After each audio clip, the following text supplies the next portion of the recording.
आज की कथा में कहते हैं कि सूत जी पीपल का पेड़ शनिवार के अतिरिक्त बाकी दिनों में क्यों नहीं पूजा जाता है। कल की कथा में आप लोगों ने सुना कि पीपल में केवल शनिवार को जल चढ़ाया जाता है, तो लेकिन कार्तिक मास में क्योंकि पीपल पटवारी की पूजा होती है तो आप चढ़ा सकते हैं। और कहते हैं कि सूत जी कहते हैं समुद्र का मंथन करने से जो देवताओं को मिले उनमें से देवताओं ने लक्ष्मी स्तंभमणि भगवान विष्णु को दे दिया था।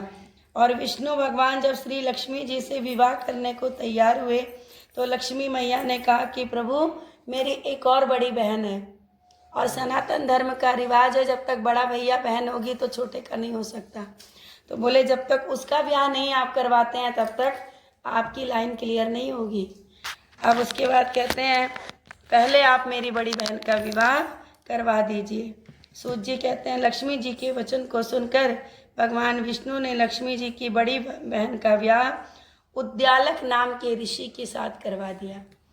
और उसके बाद अच्छा बड़ी बहन का नाम जानते हैं आप लोग? हाँ, क्या? इधर लक्ष्मी। हाँ, मीनिंग आपने बता दिया, बहुत अच्छी बात है। पर दो बहनें थी लक्ष्मी और अलक्ष्मी। अलक्ष्मी का मतलब है जो लक्ष्मी के विपरीत हो। दोनों बहनें दो तरह वही चीज। और कहते हैं कि अच्छा लक्ष्मी बहुत रूपवान थी पर अलक्ष्मी बड़ी कुरूप थी, उल्टा। और उनका मुख जो था कहते हैं चमकते हुए दांत, वृद्धा के समान शरीर था और बड़े बड़े नेत्र और रूखे सूखे बिखरे हुए बाल। और उसके बाद महर्षि उद्यालक भगवान विष्णु के जिद करने पर, अच्छा नारायण भी बड़े चालाक है, अपना रास्ता साफ करने के लिए ऋषि को संकट में डालते हैं। कहते हैं कि भगवान ने जब बहुत आग्रह किया तो ऋषि ने ब्याह करने के लिए तैयार हो गए और वेद मंत्रों की ध्वनि से गूंजते हुए उसको अपने आश्रम में लेके आए। ऋषि थे भाई, वो तो हमेशा वेद मंत्र। अब कहते हैं वेद की ध्वनि सुन करके, पवित्र धुएं को सुन करके जो अलक्ष्मी थी बड़ी दुखी हुई, वो तो इनके विपरीत थी। अब कहते हैं उसने महर्षि उद्यालक से कहा कि अरे इस आश्रम में तो वेद ध्वनि हो रही है, ये स्थान मेरे रहने लायक नहीं है, मैं ऐसी जगहों पे कभी नहीं रहती हूँ, जहाँ पे भगवान का नाम लिया जाता है वहाँ मैं नहीं रहती हूँ, और मुझे कहीं और लेकर के चलिए। उनकी बात सुन के महर्षि उद्यालक ने कहा कि तुम यहाँ पर क्यों नहीं रह सकती और तुम्हारे रहने योग्य दूसरी कौन सी जगह है, मुझे बताओ, कहाँ लेके चलो। लक्ष्मी कहती है जहाँ पे वेद ना पढ़े जाते हों, जहाँ पे भागवत कथा ना होती हो, जहाँ पे कार्तिक मास की कथा ना होती हो, अतिथियों का स्वागत सत्कार ना होता हो। अब देख लेना आप गरीबी किसके घर आएगी। जो जो गुण अवगुण है वो दूर कर देना कथा को सुन के। कहते हैं जहाँ पे यज्ञ नहीं होते हैं उस स्थान पर, जहाँ पे यज्ञ होते हैं उस स्थान पे मैं नहीं रहती हूँ। जहाँ पर पति पत्नी आपस में प्यार से रहते हों वहाँ भी मैं नहीं रहती हूँ, वहाँ लक्ष्मी जी रहती हैं। जो पितरों के निमित्त दान और पुण्य करते हों, देवताओं का पूजन करते हों, मैं वहाँ भी नहीं रुक पाती हूँ। जहाँ पर दिन रात पति पत्नी लड़ाई करते हों मेरा वहाँ पे सोच लेना। जहाँ पे अतिथियों का स्वागत सत्कार नहीं होता हो उनको ऐसे ही निराश करके। और कहते हैं जहाँ पर अपने वृद्ध बड़े बूढ़ों का, सत्पुरुषों का और मित्रों का अनादर होता हो, दुराचारी जहाँ पे चोर लोग रहते हों, पराई स्त्री पे बुरी नज़र डालने वाले लोग रहते हों, गऊ का वध जहाँ पे मदिरा पान करने वाले लोग यानी शराब पीने वाले, ब्रह्म हत्या जैसे पाप करने वाले, वहाँ मैं बड़े खुशी खुशी रहती हूँ। लक्ष्मी बता रही है। हाँ, और कह रहे हैं कि सूत जी कहते हैं इस प्रकार से लक्ष्मी के वचन को सुन करके उद्यालक का मन जो था वो बड़ा दुखी हो गया। अच्छा आप बताइए, ऐसी पत्नी का गुण सुन के कोई पति खुश हो सकता है? वो भी ऋषि मुनि वो भी ऋषि मुनि थे, बड़े दुखी हो गए कि कहाँ नारायण ने मुझे फंसा दिया।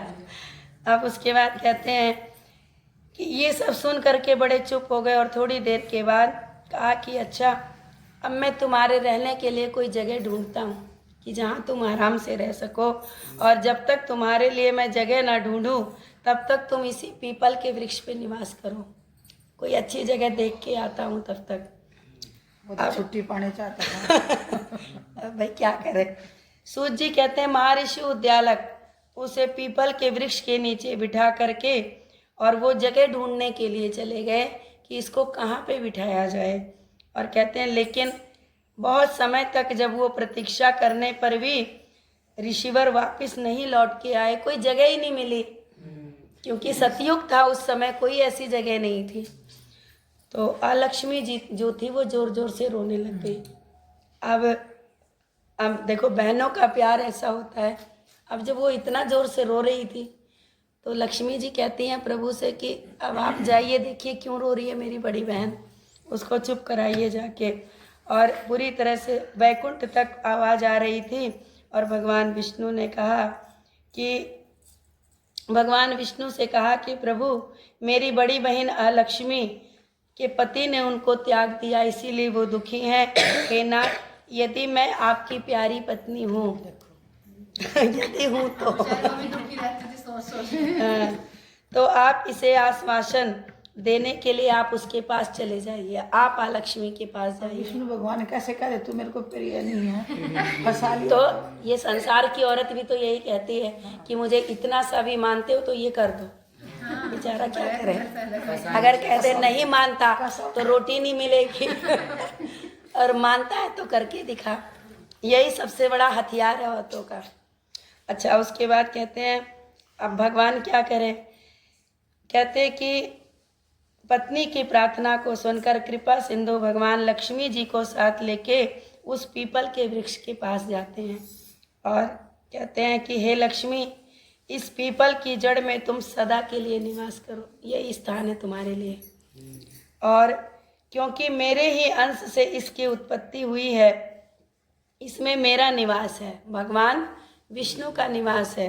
और कहते हैं प्रतिवर्ष गृहस्थ तुम्हारा पूजन करेंगे। प्रतिवर्ष मतलब वर्ष में एक बार कार्तिक मास में पूरा महीना पूजन होगा, लेकिन कार्तिक की पूर्णिमा जैसे खत्म होगी पीपल में रोज जल देना बंद कर देना आप लोग, केवल शनिवार को देना है। हाँ, और कहते हैं उन्हीं के घर तुम्हारी छोटी बहन निवास करेगी। जो लोग पूरा एक महीना पीपल पतवारी को पूजेंगे और मतलब कार्तिक मास करेंगे, उनके घर छोटी बहन अर्थात लक्ष्मी जी निवास करेंगी। और स्त्रियों को